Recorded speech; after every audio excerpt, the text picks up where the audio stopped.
बिस्मिल्लाहिर्रहमानिर्रहीम। नाज़रीन, इस वीडियो क्लिप में आपको हुक्का तंबाकू की अच्छी फसल हासिल करने के लिए ज़रूरी हिदायत दी जाती हैं कि आजकल ये आपको मालूम है कि नर्सरी मुंतकिल हो रही है, तो लेकिन इसका मिसाली बेहतर टाइम जो है ना वो तो यही है कि वस्त दिसंबर के बाद जो है ना ये मुंतकिल कर दी जाए तो बेहतर रह जाता है। तो याद रखें कि इसका बेहतर तरीका तो यही है कि 1 एकड़ में जो है ना 88 खेलियाँ बनाएं 2.5 फुट के फासले पर। उनके एक तरफ जो है ना, अगर पटड़ियां बनानी है 3.5 फुट के फासले में, उनके दोनों तरफ 1-1 फुट के फासले पर इसके पौधे लगाने चाहिए और कम से कम 18-20 हज़ार पौधे 1 एकड़ में हो जाए ना तो तंबाकू की अच्छी पैदावार आ जाती है। तो तंबाकू जो है ना, इससे जड़ी बूटियों की तलफी के लिए डवाल गोल्ड बेहतर है। ये सोलेनेसी फैमिली की जितनी क्रॉप्स हैं, तंबाकू है, टमाटर, मिर्च है, शिमला मिर्च वगैरह, इनके ऊपर जो है ना पेंडीमेथलिन नहीं करनी चाहिए। पेंडीमेथलिन इनके लिए नुकसानदेह है। तो नर्सरी मुंतकिल करने से पहले जब खेलियां बना ली हैं उनको पानी लगाने से भी पहले आपने खुश्क में स्प्रे कर देनी है, उसके बाद पानी लगा देना है। जब ये वत्तर आना है ना तो फिर हमने ये काम करना है कि वत्तर आने के ऊपर खुरपे की मदद से एक एक जगह के ऊपर, नर्सरी आपको पता है काफ़ी बारीक होती है, छोटी नर्सरी होती है इसकी, तो एक एक पौधा 2-2 पौधे जो है ना, 1, 2 या 3 पौधे एक जगह पे वो लगाते जाना है और फिर पानी लगाना है ताकि नर्सरी का जो है ज़मीन के साथ जो कॉन्टैक्ट सही बन जाए। एक तो ये बात जरूरी है कि डवाल गोल्ड इस्तेमाल करनी है, इसके ऊपर नहीं करनी। ऊपर हो जाए, मैंने ऊपर भी करके देखी है, वो इसकी ग्रोथ स्लो हो जाती है, मरते नहीं है। ये तंबाकू जो है डवाल गोल्ड को ये बर्दाश्त कर जाता है, ताकि मिर्चें भी कर जाती हैं, टमाटर भी कर जाते हैं, ऊपर भी की जा सकती है, लेकिन इसकी ग्रोथ स्लो होती है। तो इसलिए पहले हमने दवाई स्प्रे करनी है, इसके बाद में जब वतर पे हमने खुरपे के साथ, थोड़ा सा लेबोरियस है काम, मुशक्कत तलब जरूर है, लेकिन इसमें 100% सेफ्टी हो जाती है। अगली बात यह है कि इस तंबाकू की बेहतर फसल के लिए ना पोटाश का वाफर इस्तेमाल जो है ना ये यकीनी बनाना जरूरी है। DAP और SOP बिजाई के वक्त इस्तेमाल करें।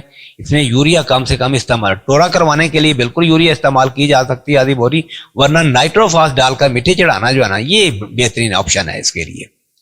बाकी इसको जो असल इलाका है इसका तंबाकू का, पंजाब में तो इधर रजाना साइड में 284 लाहौरिया में 285 में, बल्कि इधर 291 में, 360 गाफबे और 361 में गाफबे में ये काफ़ी तंबाकू लगता है। वहाँ पे मैंने देखा है कि अरोबैंकी जो है ना, ये गिदड़ तंबाकू जिसे कहते हैं, ये सूंस केसर एरिया में इसको मोथर कहते हैं। तो ये रूट पैरासाइट है, ये ऐसी जड़ी बूटी है, अब रूट पैरासिटिक वीड है। तो बात यह है कि ये काफ़ी नुकसान करने लगी, जैसे पहले पता ही नहीं होता भी यहाँ पे उगना, जब उगती है तो नुकसान करने के बाद, क्योंकि ज़मीन के अंदर ही अंदर इसका फंगस की तरह इसका माइसीलियम जो है ना वो ज़ेर ज़मीन ही होता है, और जड़ों, तंबाकू की जड़ों के साथ रब्ता करके खुराक सारी वो ले जाता है और कोई उसका हल भी नहीं, काफ़ी गहराई पे होती है। तो इसका जो है ना फौरी तौर पर अगरचे रेम सल्फ्यूरान स्प्रे करके इसको जो है ना बीज बनाने से तो रोका जा सकता है, लेकिन तब तक वो नुकसान पहुंचा रही होती है, क्योंकि फरवरी के आखिर में या मार्च में जब ये इसके जो इन्फ्लोरेसेंस के लिए बाहर निकलते हैं इसके गुच्छे, तो उस वक्त जो है ना इसको कंट्रोल करने का कोई खास फायदा नहीं होता, वो बीज नहीं बनेगा, ये फायदा जरूर हो जाता है। इसके ऊपर मैंने इकट्ठा सगरान में टमाटर के ऊपर काम किया, तंबाकू के ऊपर नहीं किया। तो वहां पे जो है ना बजाई से 1 महीना पहले 3 लीटर पेंडीमेथलिन, आप हैरान होंगे कि पेंडीमेथलिन तो नुकसानदेह है सोलेनेसी फैमिली के लिए, इस फैमिली की तमाम क्रॉप्स के लिए। तो अब फिर पेंडीमेथलिन 3 लीटर रौनी करके वक्त हमने डाल देनी है। रौनी जब वतर आ जाए तो हल चला के उसको जो है ना खुला छोड़ देना है, ताकि दवाई की जो मिकदार है ना वो डाइल्यूट हो जाए। लेकिन जड़ी बूटी, इसके बीज जो है ना, मोथर के बीज जो है ना ये बहुत बारीक होते हैं, बिल्कुल खशखाश से भी बारीक इसके दाने होते हैं।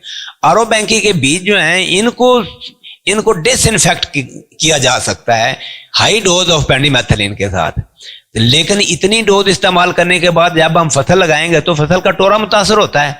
तो इसलिए कम अज कम तंबाकू की जो नर्सरी बहुत छोटी होती है, 45 दिन का वक्फा करके फिर हम नर्सरी मुंतकिल कर देंगे, तो उस फसल में इसका अरोबैंकी का मसला नहीं रहता, वो जर्मिनेट ही नहीं होने देती। पेंडीमेथलिन इसके लिए बड़ी ज़बरदस्त चीज़ है, लेकिन याद रखें कि ये वक्फा 40 दिन का वक्फा पूरा करना जो है ना, पेंडीमेथलिन इस्तेमाल की और नर्सरी मुंतकिल करने के दरमियान 40 दिन का वक्फा होना चाहिए। अगर वक्फा कम हो तो पेंडीमेथलिन इसकी रूट डेवलपमेंट जो है ना तंबाकू की, इसको रोकती है। तो इसका जो पेटेंट हल है ना वो अभी पेश नहीं किया जा सकता कि ये दवाई लें और ये ऐसे स्प्रे कर दें काम हो जाएगा, ऐसी बात नहीं है। ये काफ़ी डिफ़िकल्ट वीड है, तो इसके ऊपर मेरा कंप्लीट काम जो है ना वो कंप्लीट पैकेज है वो अभी तक दस्तयाब नहीं है। तो इस हवाले से आपके जो क्वेरीज होंगी इंशाल्लाह उसका भी जवाब दिया जाएगा।